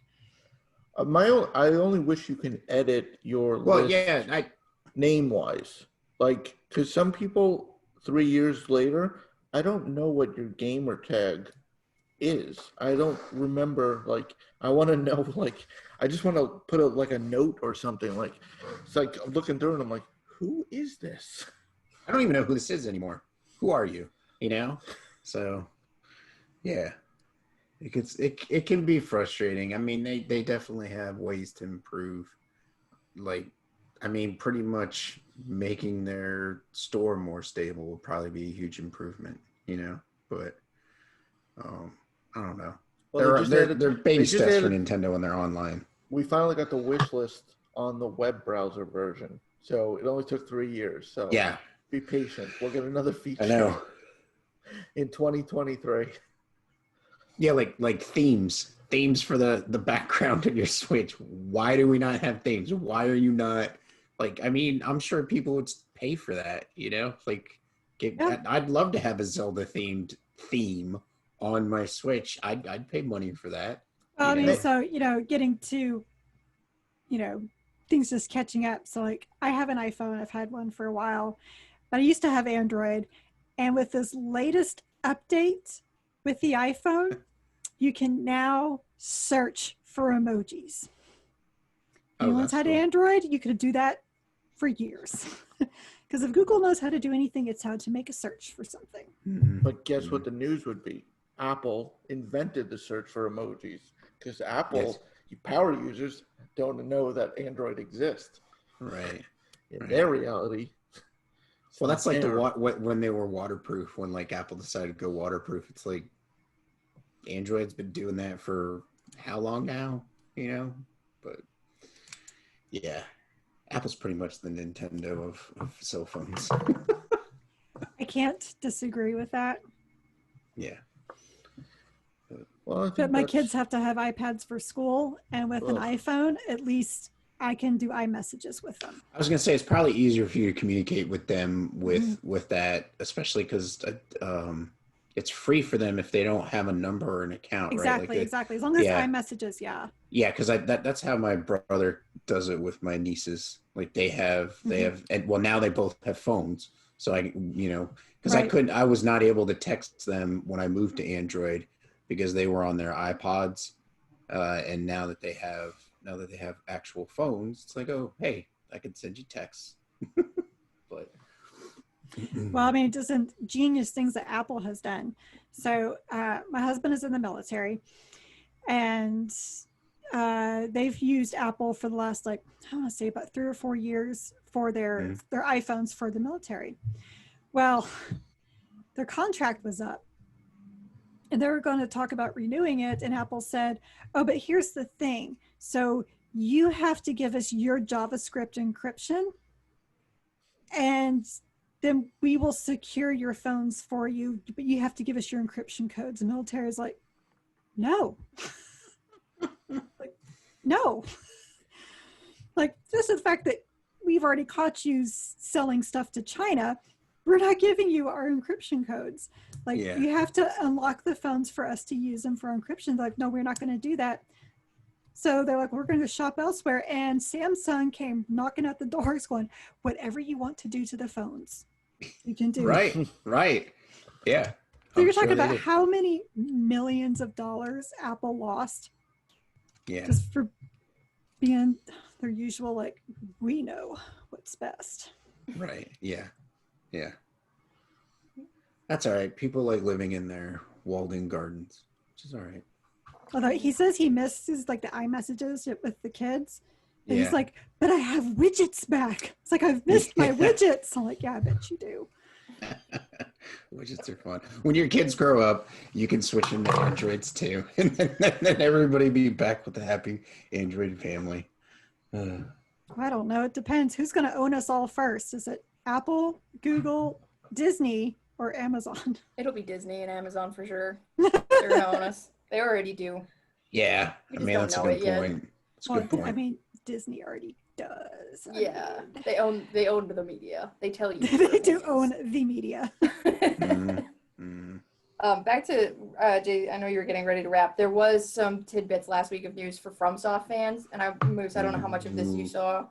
So they did recently release the new update in Sekiro with like the boss rush stuff, and then the FromSoft Twitter in the second like tweet of a thread was also like, oh, by the way, we acknowledge that Elden Ring still exists.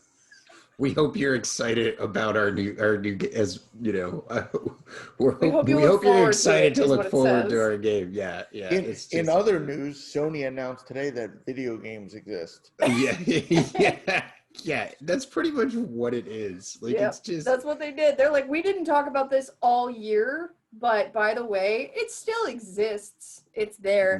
But the better news, other than that weird subtweet from the FromSoft account, was they did finally give us some details beyond just the gameplay footage we've seen for Demon Souls, and they confirmed that they're leaving world tendency intact.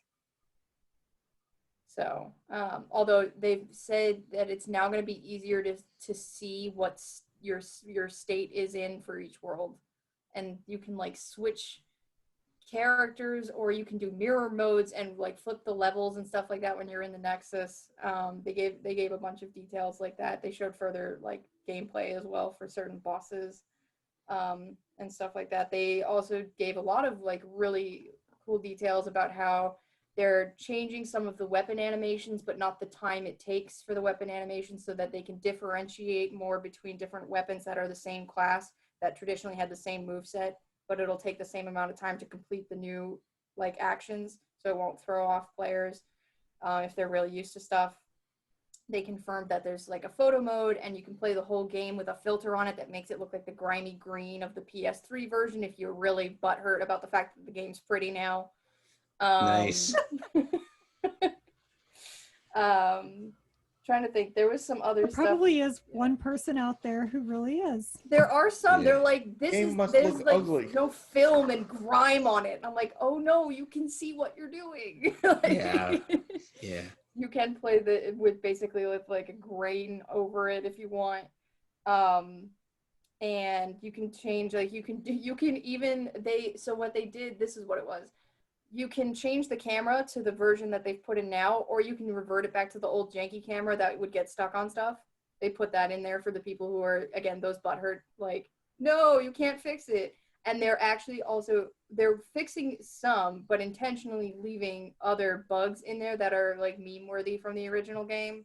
So they are intentionally leaving some bugs in there for OG fans as Easter Nice. eggs. No, I demand to get to 2% health and the camera bug out and I die.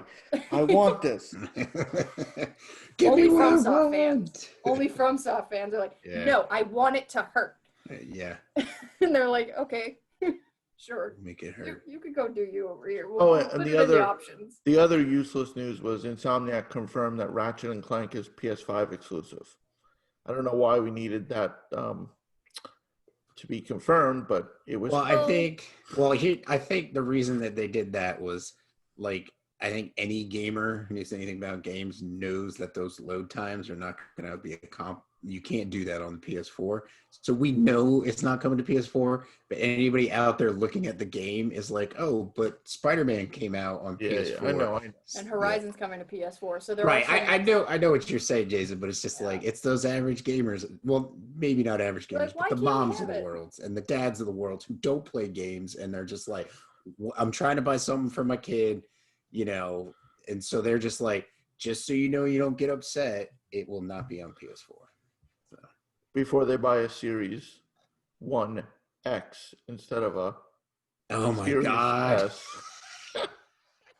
Sales were up like what? It was 900%. It was 900%. Oh my gosh, people who are buying the Xbox Ones on Amazon. Yeah, it's It went from, the sales number was 200 and it went to number 4, I think, at some Right, point the next day. Which just shows you that y'all's naming system sucks. If it's very easy for people to get confused between Xbox One X and Xbox Series X. I'm sorry, that sucks. It's the same thing that people had issues with the Wii and the Wii U. A lot of people did not understand that the Wii U was something separate. different. Yeah. I mean, Sony's boring, but it makes sense. PS1, I 2, never question which one is 3, next. 4. I always know. Exactly. I mean, Exactly. I mean, just to go from Xbox to Xbox 360 to Xbox One to Xbox Series X, do you guys even know what you're doing? Or do you just like the sound of X because it's extreme? they're like that. They're like the little kid who gets a hamster and names it something, and then 2 months later, I don't like this name. You can't rename it at this point. What do you can't rename a pet? That's not his name anymore. They should have kept Xbox One as their project code name. Should have left it at Scorpio. That would have been cool. Better than Yeah, Xbox One. Right? I think it Project would have been Scarlet. cool. Scarlet. Yeah, Project Scarlet would be cool. I mean, Except that's sure, like not their color. Yeah. it'd be confusing if you didn't know, and like, oh, which one's better, Scorpio or Scarlet? But at least it's not accidentally ordered. Like, at least people would think to ask first Yeah. which one, not, oh, it's the 1S. Instead of Wait, that the little Series badge, S? Yeah, instead of that little Xbox Series X badge they're putting on games and stuff, on the box for the Series X, they should just put the new one, just like in big letters across. Yeah. Yeah, the new system. Well, why And haven't then they just the- adopted Next Box? I mean, at this point, just do it. Next box. There you go. I mean, that's good. That's better than. So on this podcast, I've mentioned a couple times that I've played some games on my ex's Xbox. So we already have the Xbox. X. The X's box. The next box. The Xbox. The next box. The bigger next box. I mean, just how confusing is that? Like, you have like an Xbox 360, and Xbox One. Which one is that? It's the Xbox One. Well, I thought that was the Xbox One. No, that's the Xbox. This is the Xbox One. I mean, come on. Even Apple got the naming. I mean, they skipped numbers along the way, but They at forgot least how to you can- count, but Yeah. Well, so I did mean, Windows. I mean, there was no 9. Well, Windows went 3.1, Vista. 95, Vista, Millennium. Hey, at least you knew for sure that each one was a different thing, and you could kind of tell in order, at least like with the dates. And even parents, never mind figuring out Xbox One to Xbox Series X, parents or casual gamers figuring out the difference between a Series X and a Series S, and parents who are just like, I'll buy the cheaper one because that's the cheaper one. Right.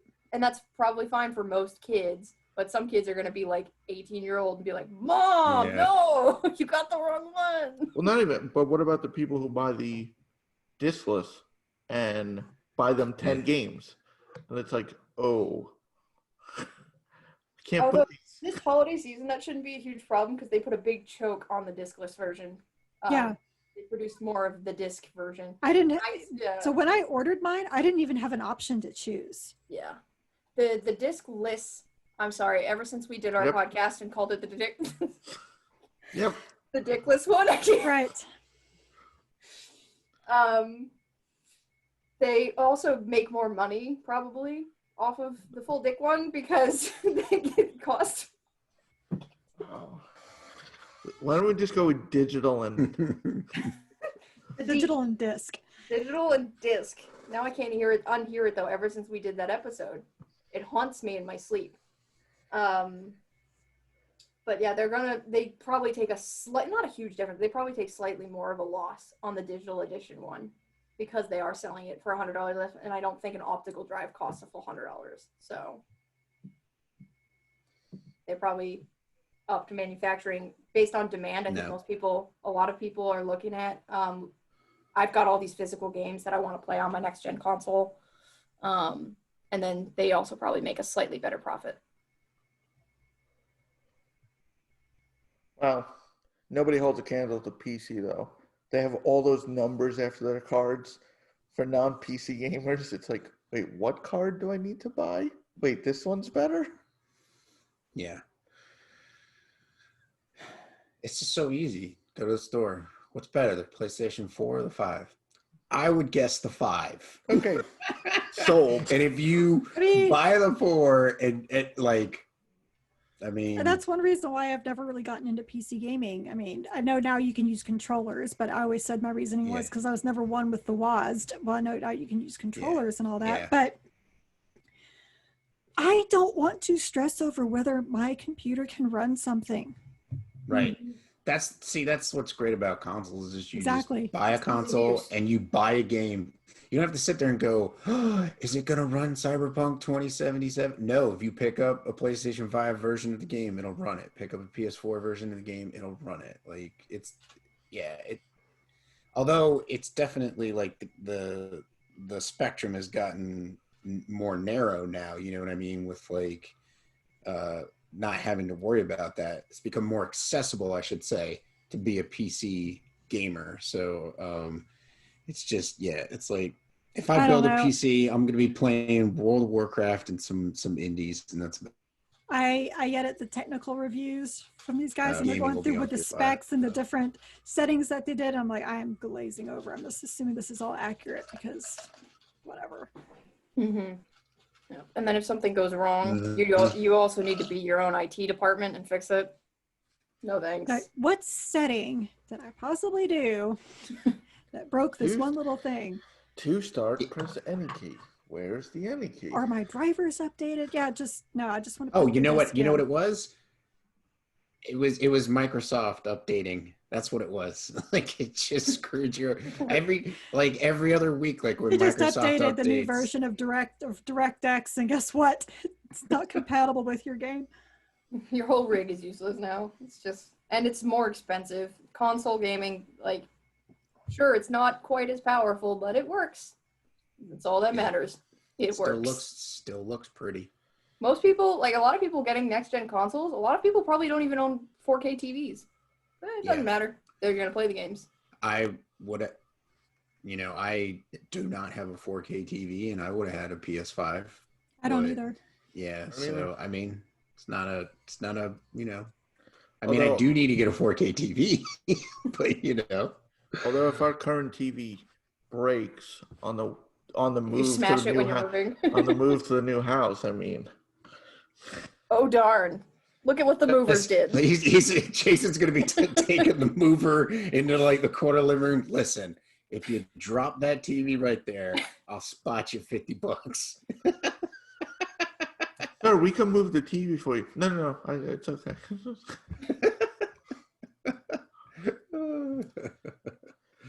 All right. Well, we've been talking for a while. Keri, where can we find you? If you'd like to share, or at least your podcast, so people can search for the wonderful Warhammer 40K podcast. Yeah, I'll share the podcast because I'm not really writing very many places video games anymore. But so you can find our Warhammer podcast at WH40K Book Club.com, where we read a new book every 2 weeks. And of course, then we also have a Patreon where we were podcasting every week, just 1 week for Patreon, 1 week for the book. And actually this past weekend I went out to the Citadel in Grapevine and picked out 2 more books. And I walk in, they're like, "Hi, Keri, here you go." Like, thank you. All right. Well, You need Huh? stop. Moose, take us out.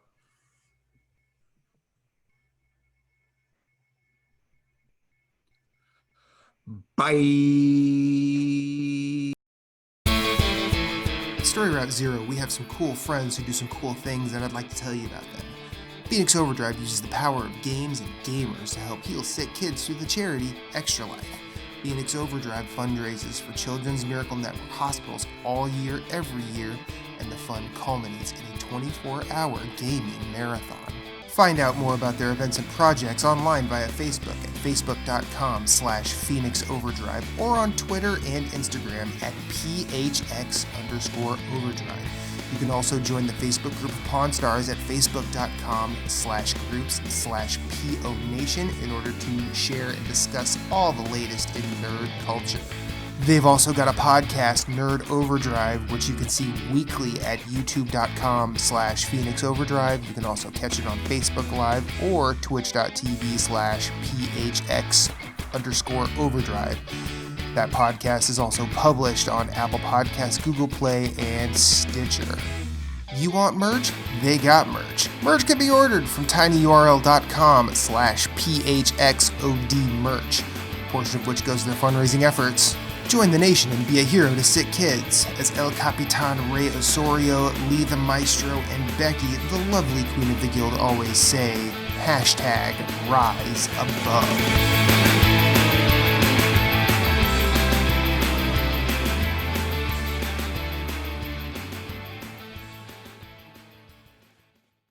Thank you for listening to Story Route Zero. We hope you have enjoyed your time here as much as we've enjoyed having you.